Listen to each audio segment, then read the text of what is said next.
ನಾವು machinery use ಮಾಡೋದ್ರಿಂದ ನೆಲ ಗಟ್ಟಿ ಆಗ್ತದ, ಅದರೊಳಗೆ ಸತ್ವ ಕಳ್ಕೊತ ಬರ್ಬರ್ತಾ ಇಳುವರಿ ಕಡಿಮೆ ಆಗ್ತಾ ಹೋಗ್ತದ. ಅದಕ್ಕೆ ಎತ್ತುಗಳ ಕೃಷಿನೇ ಅತಿ ಮುಖ್ಯದ. ಅದರಿಂದ ಸಾವಯವ ಭೂಮಿಯಲ್ಲಿ ಹೆಚ್ಚಾಗಿ ವರ್ಷ ಮಣ್ಣಿನ ಫಲವತ್ತತೆ ಜಾಸ್ತಿ ಆಗ್ತದೆ. ಆದ ಕಾರಣ ನಾವು ಪ್ರತಿಯೊಬ್ಬರು ಎತ್ತುಗಳನ್ನ ನಾವು ಸಾಕಬೇಕು ಅಂತ ಇವರು. ಅದಕ್ಕಾಗಿ ರೈತರಿಗೆ ಒಂದು ಸವಲತ್ತು ಬೇಕಲ್ರಿ. ಬರೀ ಎಲ್ಲರೂ ಟ್ರ್ಯಾಕ್ಟರ್ ಮಾಡ್ಕೊತ ಹೋದ್ರೆ ಎತ್ತುಗಳು ಮಾಡ್ಕೊತ ಹೋಗ್ಬಿಡ್ತಾರೆ ಮಂದಿ. ಅದಕ್ಕೆ ಅದನ್ನು ತಪ್ಪಿಸ್ಬೇಕಂತಕೊಂಡು ಸರ್ಕಾರದಿಂದ ಏನರ ಸ್ವಲ್ಪ ಸಹಾಯಧನ ಸಿಗಲಿ ಅಂದ್ಕೊಂಡು ಬಸವರಾಜ್ ಬಿರಾದವರು ಭಾಳ ದಿವಸದಿಂದ ಒಂದು ಏನಾದ್ರು ತಪಸ್ಸ ಮಾಡಕತ್ತಾರೆ ಇವರು.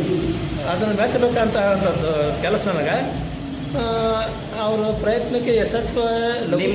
ನಿಮ್ಮೂರವರೇ ಇದ್ದಾರೆ ಡಾಕ್ಟರ್ ಚಂದ್ರಶೇಖರ್ ಬಿರಾದರ್ ಅವರು ಅಲ್ಲಿ ತಪಸ್ಸು ಮಾಡತ್ತಾರೆ.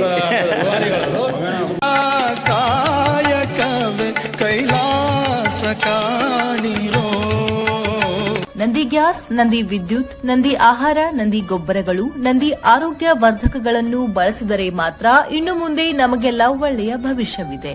ನಂದಿ ಶಕ್ತಿಯಿಂದ ಸ್ವಾವಲಂಬಿ ಹಾಗೂ ಆರೋಗ್ಯವಂತ ರಾಷ್ಟ್ರ ನಿರ್ಮಿಸಲು ಬಯಸುವ ರಾಜಕೀಯ ನಾಯಕರಿಗೆ ಪಕ್ಷಾತೀತವಾಗಿ ಮತ ನೀಡುವ ಸಂಕಲ್ಪ ಮಾಡಿ ನಂದಿ ಸೈನಿಕರಾಗೋಣ ಬನ್ನಿ.